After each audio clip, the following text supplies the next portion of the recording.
ce qui s'est passé quand tu m'as proposé de faire cette pensée du jour, c'est que je n'ai pas voulu la faire. Effectivement. Je n'ai pas voulu la faire parce que, en fait, je lui ai écrit simplement, je n'accueille pas les SDF à la maison, je ne leur donne pas à manger, je ne visite pas les gens à l'hôpital, je ne donne pas mes habits à ceux qui sont nus et je ne visite personne en prison.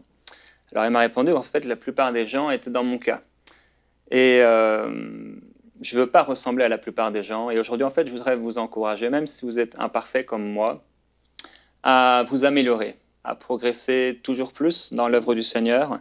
Et s'il est vrai que oui, j'ai déjà prié pour des SDF, j'ai déjà donné à manger à quelques-uns, on soutient financièrement plusieurs orphelins, oui c'est vrai, j'ai déjà visité quelques personnes à l'hôpital, été voir un jeune en prison, j'ai déjà pu partager mes vêtements avec quelques personnes dans de rares occasions, mais on veut toujours faire plus.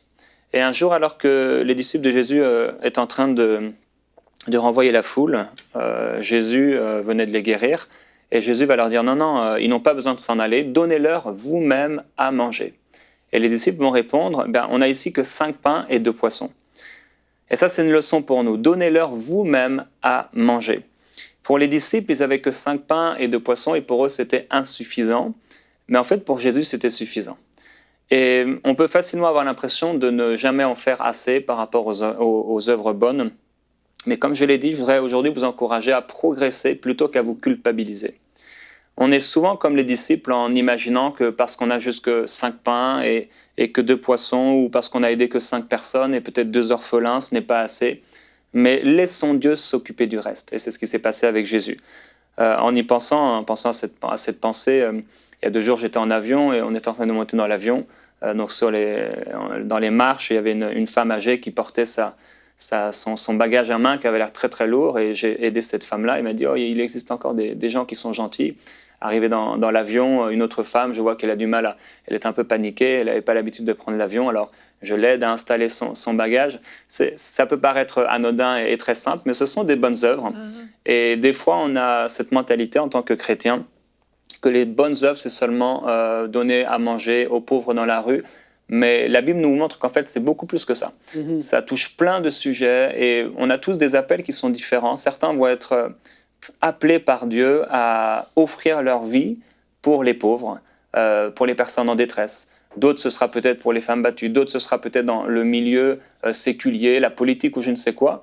Mais c'est très facile pour le chrétien en fait, de se sentir mal par rapport aux œuvres bonnes, en imaginant qu'en fait, on n'en fait jamais assez. Et c'est vrai, j'aimerais vous dire que vous n'en ferez jamais assez. On n'en fera jamais assez parce qu'il y aura toujours des gens qui seront dans le besoin. Et j'aimerais vous dire, au moins, faites quelque chose avec vos 5 pains et vos 2 poissons.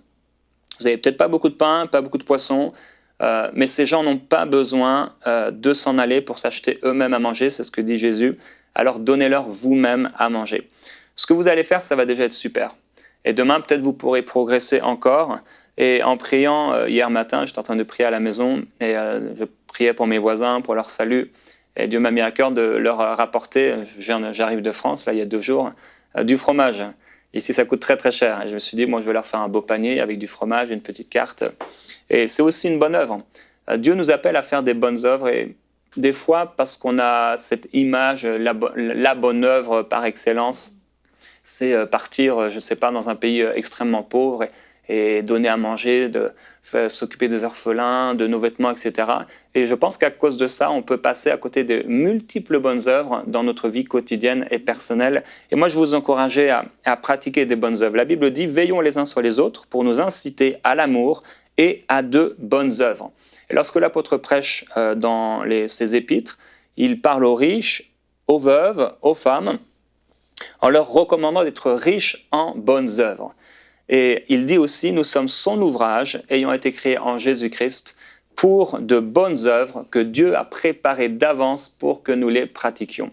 Alors Dieu vous a appelé, vous a fait naître dans son royaume, il vous a créé pour accomplir de bonnes œuvres. Et je voudrais vous encourager, alors que vous êtes créé pour accomplir de bonnes œuvres, n'attendez pas d'avoir 5000 pains ou 5000 poissons et 2000 pains pour nourrir tout le village, mais faites quelque chose pour aider Bob, Solange, votre voisin d'en face. Par de simples actions, vous allez changer peu à peu le monde.